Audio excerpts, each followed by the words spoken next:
அன்புடையீர், இன்று 2026 ஏப்ரல் 25ஆம் நாள் ஆன்மீக ஞானக்கடல் ஸ்ரீமான் ராமானுஜர் அவர்களது 110வது பிறந்த தினம். அவர் பற்றிய செய்திகள் அனைத்தையும் கூற முற்படுவது ஆழக்கடலின் நீரெல்லாம் அள்ளி குடிப்பதற்கு இணையானது. இது சாத்தியமாகுமா? கடலின் சில துளிகளை மட்டும் உங்கள் பார்வைக்கு முன்வைக்கின்றோம்.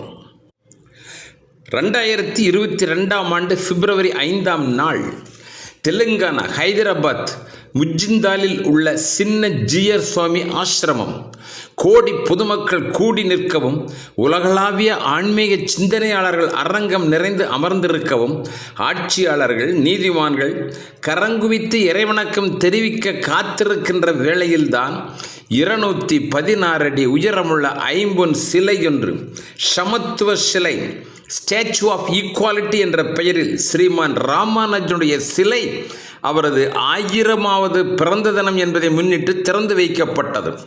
அதன் பின்னரும் கூட 120 கிலோ எடையுள்ள தங்க சிலை ஒன்றும் 2022 பிப்ரவரி 14ஆம் நாள் திறந்து வைக்கப்பட்டது.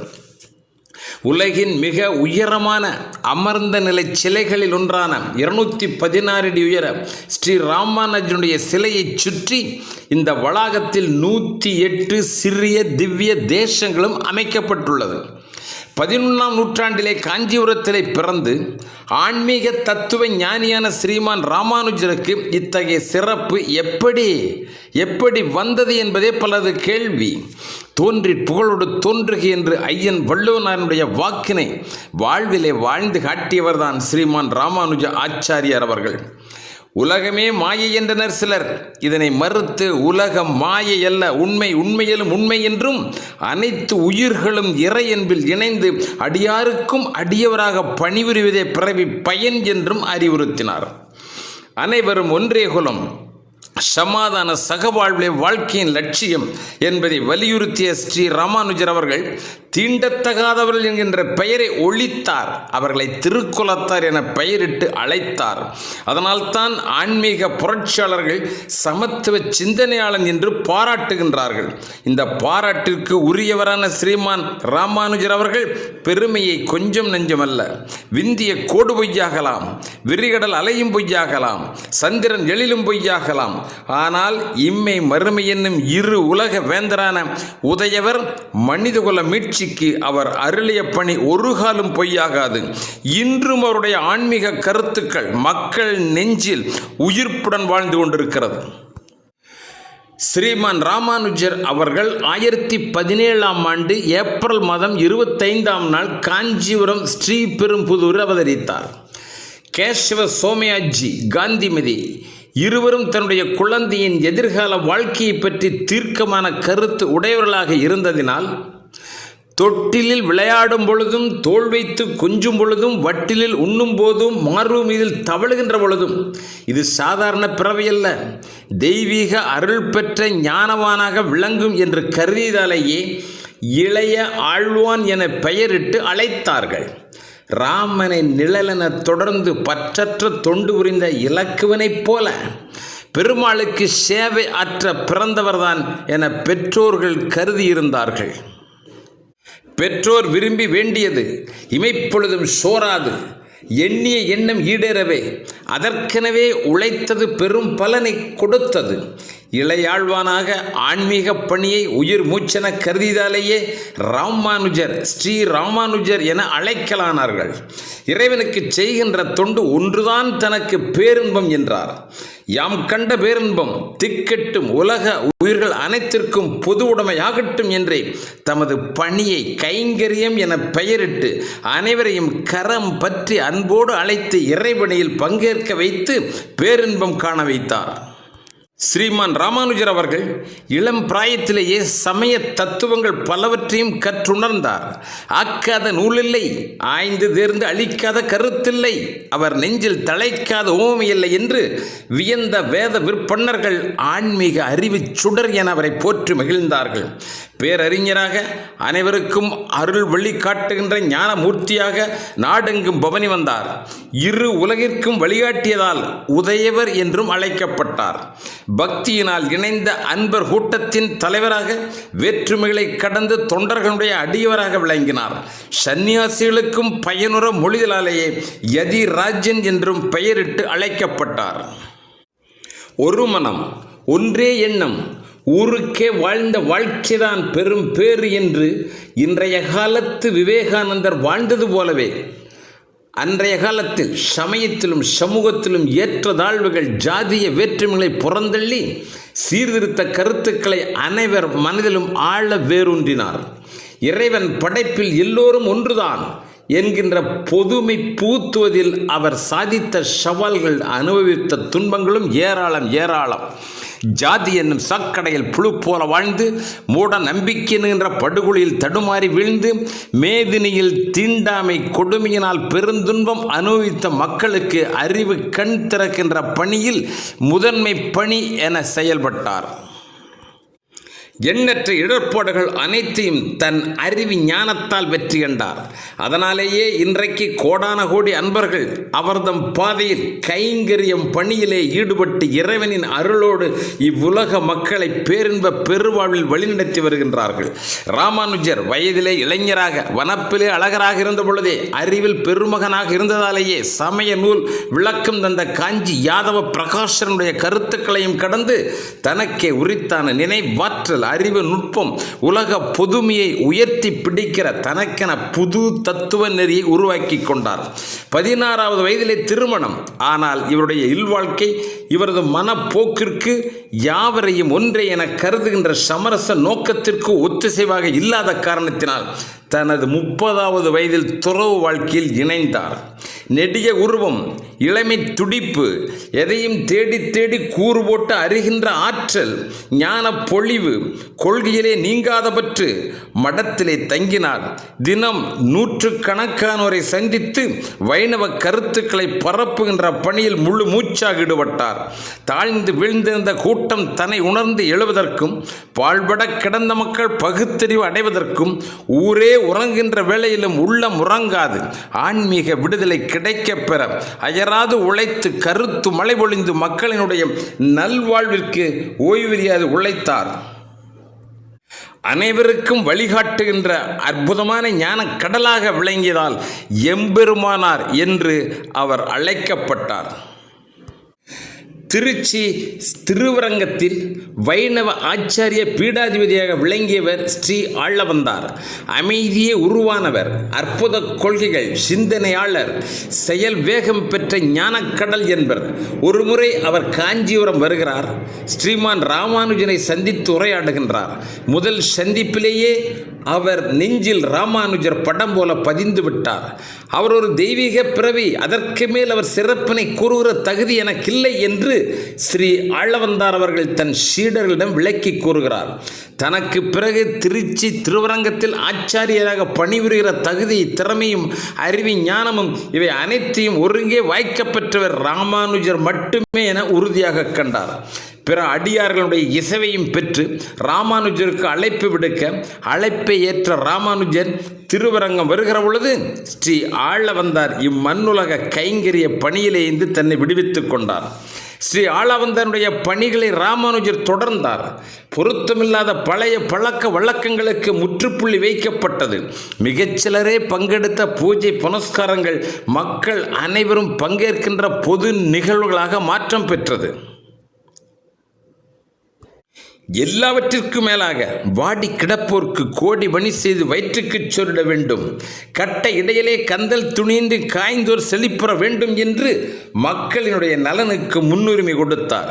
காய்ந்த வயிற்றில் கடவுள் பக்தி நுழைய முடியாது, முதலில் வயிற்றை நிரப்ப வேண்டும், பசியை போக்க வேண்டும் என்பதை தன்னுடைய சீடர்களுக்கு உணர்த்தினார்.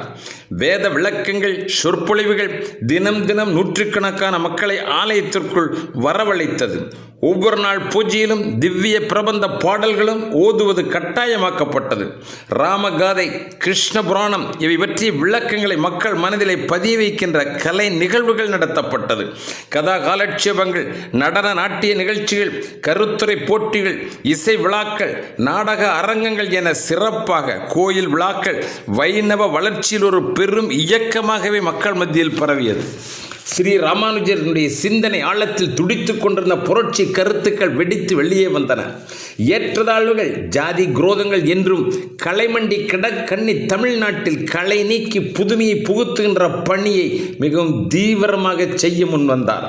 இருண்ட தமிழ்நாட்டு ஏழைகளினுடைய உயர்வுக்கு இலங்கம் தோன்றி இணையலாத நிலவாக சமூக மாற்ற சிந்தனையில் அயராது உழைத்த அருந்தவ செம்மலாக முன் நின்றார். சீடர்கள் அணிவகுத்தார்கள். உன் ஜாதி வேறு, என் ஜாதி உயர் ஜாதி என்று சமூக கீழ்த்தட்டில் அடிபட்டு மிதிபட்டு குடிகட்டு கிடக்கிற அனலிலே கிடக்கின்ற அந்த அஞ்ஞான மக்களை கை கொடுத்து உயர்த்துவது தம்முடைய கடமை என்பதோடு செய்தும் காட்டினார். வேட்டுவர் குலத்தைச் சேர்ந்த உறங்காவில்லியை தனது தலைமைச் சீடராக, ஆசிரமத்துடைய தலைமைச் சீடராக அறிவித்தார். நித்திய பூஜையின் பொழுதும், வேற்றூர் சென்று ஆன்மீக பணிகளில் ஈடுபடும் பொழுதும், ஏன் காவிரியில் குழி தெளிந்து கரை ஏறுகின்ற பொழுதும் உறங்காவில்லி சீடராக பணிபுரிந்தார். சொல்ல கொதிக்குதிர நெஞ்சம் என குமரியவர்கள் உண்டு. ஏனைய பிராமண சீடர்களுக்கு நெஞ்சுக்குள் ஒரு நெருப்பும் கூட பற்றியது. நெருப்பின் வெப்பம் மேலும் விரிவடை முன்பாக அனைவரையும் அழைத்து உறங்காவில்லியினுடைய இறைபக்தியை அனைவரும் உணர்ந்து ஏற்றுக்கொள்ளச் செய்தார். அவரது ஆன்மீக ஞானம் ஆழக்கடலாக விரிந்து வளர்ந்து நிற்பதையும் உறுதிப்படுத்தினார். காலம் சென்ற திருவரங்க சுவாமிஜி ஸ்ரீ ஆளவந்தாருடைய சீடர்களில் ஒருவர் மாரநேர் நம்பி. தீண்டத்தகாதோர் குலத்தைச் சேர்ந்தவர். தீராத நோயினால் விலைக்கு வைக்கப்பட்டு ஊருக்கு வெளியே குடிலமைத்து குடியிருந்தார். உதயவனுடைய அன்பு வேண்டுதலை ஏற்று அவருக்கு பெரிய நம்பியவர்கள் உணவு எடுத்து சென்று கொடுப்பதை வைதீக பிராமண சீடர்கள் கடும் கோபம் கொண்டார்கள்.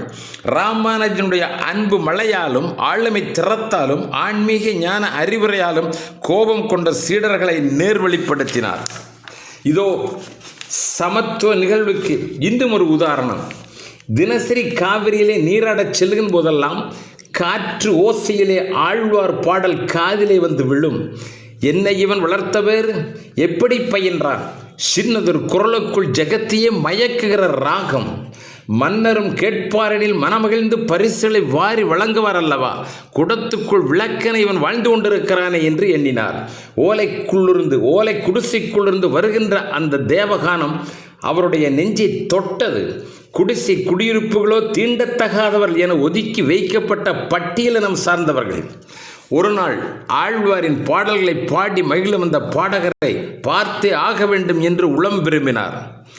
அன்று குளித்து முடித்து வெளியே விரிந்தவுடன் சீடர்களை முன்னே போக அனுப்பிவிட்டு குடிசைக்குள் புகுந்தவர் அந்த பக்தனின் பாடல்கள் அனைத்தையும் கேட்டு உளம் மகிழ்ந்தார். மெய்மறந்து நின்றார். பரவசமடைந்தார். ஜாதிய பிரிவினை மனிதர்களாக கொண்டது, கொடுமையானது, அவை அத்தனையும் மறுக்கப்பட வேண்டியது. பக்தர்களுக்கு விளக்கமளித்தார். முன்வினை பயனாகவே பிறப்பில் உயர்வும் தாழ்வும் அமைகின்றது என்பது ஏற்புடையதல்ல. அது மூடத்தனமானது, முற்றிலும் தவறானது. இறைவன் சன்னதியில் பக்தி பணிகளில் ஈடுபட்டு முக்தி அடைவதற்கு அனைவருக்கும், அனைத்து மக்களுக்கும் சரி சமமான உரிமை உண்டு என்பதை நிலைநாட்டினார். இன்ன ஜாதி, இன்ன குலம், கோத்திரம் என்பது அறியாமலேயே வாழ்ந்து பக்தி பெருக்கால் மனம் ஒன்றி பாடல்கள் பல நூறு பாடிய ஆழ்வார்களினுடைய ஆன்மீக பணியின் சிறப்புகளை எல்லாம் அனைவருக்கும் ஏற்கின்ற வண்ணம் உணர்த்தினார். காலம் சென்ற ஸ்ரீ ஆளவந்தார் அவருடைய சீடர் திருக்கோட்டியூர் நம்பிகள். அவரிடம் ஓம் நமோ நாராயண என்கின்ற திருமந்திரத்தினுடைய விளக்கத்தை கேட்க ஸ்ரீ ராமானுஜர் விரும்பினார். ஆனால் திருக்கோட்டியூர் நம்பிகள் மனம் ஏற்காமல் காலத்தை கடத்தினார்கள். ராமானுஜரும் உறுதியான முடிவுகளுடன் தன் முயற்சியில் குன்றாமல் ஓயாது அவருடைய இல்லம் சென்று ஓம் நமோ நாராயணம் திருமந்திரத்துடைய விளக்கத்தை கோரினார். ஒன்றல்ல இரண்டல்ல 18 முறைகள் 110 கிலோமீட்டர் தூரத்தில் உள்ள திருக்கோட்டியூருக்கு நடந்தே சென்ற முன்பு நம்பிகள் மனமிறங்கி விளக்கம் கூறுவதற்கு உடன்பட்டார். திருமந்திர பொருளை விளக்கி கூறிய நம்பிகள் அதனோடு கடைபிடிக்க வேண்டிய கடுமையான கட்டுப்பாடுகளையும் எடுத்துரைத்தார். ஒரு ஆண் இன்னொரு ஆணுக்கு மட்டுமே சொல்வது திருமந்திரம் பொருள். தயவு தாட்சியம் என்ற அதனுடைய ரகசியம் காப்பாற்றப்பட வேண்டும் என்பதை வலியுறுத்தினார். ஓம் நாராயண நமோ திருமந்திர பொருளை வேறு எவருக்கும் சொல்லக்கூடாது என்பதை உறுதிபட உரைத்தார். இதன் பொருள் அறிந்து தினம் தினம் பாராயணம் செய்வோர் சொர்க்கம் செல்வது நிச்சயம். திருக்கொட்டியூர் நம்பி அவர்கள் எவருக்கும் சொல்லக்கூடாது என்ற உறுதிமொழியை பெற்று மீறினால் நரகம் போக நேரும் என்பதையும் தண்டனையாக தெரிவிக்கின்றார். திருமந்தர் விளக்கமறிந்த ராமானுஜர் அவர்கள் இதன் பயனாக தான் மட்டுமே சொர்க்கம் பெறுவதை காட்டிலும் இதனை எல்லோருக்கும் எடுத்து கூறுவது, கேட்போரெல்லாம் சுவர்க்கம் செல்லட்டும் என்பதையே விரும்பினார். தனக்கு ஒருவனுக்கு மட்டும்தானே நரகம், வரட்டும் தீர்ப்பு எனில் மனதார ஏற்போம் என கருதி உலக மக்கள் அத்தனை பேருக்கும் சொர்க்கம் கிடைக்க வேண்டும் என்பதையே விரும்பினார். அடுத்த நாளை திருக்கொட்டியூர் கோயில் கோபுரத்தின் மீதேறி அனைவரையும் அறைகூவி அழைத்தார். திருமந்திர பொருளை யாவரும் கேட்க விளக்கி உரைத்தார். ஆனால் மக்களுக்கு சொர்க்கமும் தனக்கு நரகமும் பாக்கியம் என எடுத்துரைத்தார். அவருடைய தியாக உணர்வு பரந்த நோக்கம் எங்கும் பரவியது. உலகெங்கும் உள்ள ஆன்மீக சிந்தனையாளர்கள் தேடி வந்தார்கள். இவரையே தனது ஞான குருவாக பணிந்தார்கள். தனக்கொரு வாழ்வு தனக்கொரு சுகமென நினைக்க அறியாத நேர்மதியாளர்கள் ராமானுஜனுடைய உண்மை சீடர்களானார்கள். ஆயிரக்கணக்கில் ஆன்மீக ஞான போதனை பெற்று நாடெங்கும் பரப்பினார்கள். இத்தகைய சமத்துவ சிந்தனைகளால் புகழின் உச்சிக்கு வந்த ராமானுஜர் நாடெங்கும் நடைபயணம் கொண்டார். காஷ்மீரம் சென்றவர் அங்கு வேத வியாசனுடைய பிரம்ம சூத்திரத்திற்கு போதாயனருடைய விளக்கங்களை படித்து வந்தார். அவற்றிற்கு விரிவுரை எழுதி பாஷ்யக்காரர் என புகழ்மிகு பெயரையும் பெற்றார். வைணவம் வளர்ந்தது. இறைவனுடைய ஆலயம் மற்றும் வேத பள்ளிகளுடைய பெருக்கம் மாற்று மதத்தினருக்கு அச்சத்தை உண்டாக்கியது. குள்ளநெறி செயல் செய்யும் நச்சு உள்ள கொலைகாரர்களுக்கு ராமானுஜை கொலை செய்யவும் அஞ்சாதவர்களானார்கள். அன்றைய சோழ நாட்டு மன்னன் முதலாம் குலோத்துங்கன் பொறாமை கொண்டான். மனிதகுலம் அனைவரும் சமம் என்பதை ஏற்காத காரணத்தினால் அத்தனை பேரையும் ஓரணியிலே திரட்டினான். குலோத்துங்க மன்னுடைய துணை கொண்டு வைணவ பெரியார்களையும் சீடர்களையும் வேட்டையாடவும் செய்தார்கள். நீலகிரி மலைகளின் வழியாக கர்நாடகா சென்ற ராமானுஜர் ஆயிரக்கணக்கில் சீடர்களை உருவாக்கினார். ஏராளமான வைணவ கோயில்களை தீண்டத்தகாதவர்கள் நுழைந்து வழிபாடு செய்வதற்கு ஏற்பாடு செய்தார். பொது குளங்களில் நீரெடுத்தல், பொது விழாக்கள், விருந்துகள் என அனைத்திலும் சமத்துவத்தை நிலைநிறுத்தியதால் ஆன்மீகத்தில் புரட்சிக்காரனாக பொதுவை சிந்தனையாளனாக போற்றப்பட்டார். 120 ஆண்டுகள் வாழ்ந்து 1137 தன் புகழுடலை நிலைநிறுத்தி பூத உடலை செயலக்கச் செய்தார். இறுதியாக அவர் கூறியது இதுதான்: உண்மையான இறை நம்பிக்கையுடையோர் அரும் நெறியில் நின்று ஆண்டவனுக்கும் குருவிற்கும் அடியாருக்கும் அடியவராய் தொண்டு செய்தல் வேண்டும். வைணவர்கள் இன்னார் இன்ன ஜாதி என்று நினைப்பதே அவர்களை இழிவுபடுத்துவதாகும். பகைவனுக்கும் அருள் வழங்குகின்ற நன்னெஞ்சே இறைவன் வாழுகிற ஆலயமாகும். துன்பங்களை சுமக்கின்ற மனிதனுடைய கண்ணீரை துடைப்பதே உண்மை வைணவனுடைய கடமை என்று கூறினார். அன்புடையீர், ஸ்ரீமன் ராமானுஜர் அவர்கள் 1000 ஆண்டுகளுக்கு முன் தோன்றி மனிதகுல சமூக மாற்றத்திற்கு புரட்சிகரமான கருத்துக்களை மண்ணில் விதைத்தார்கள்.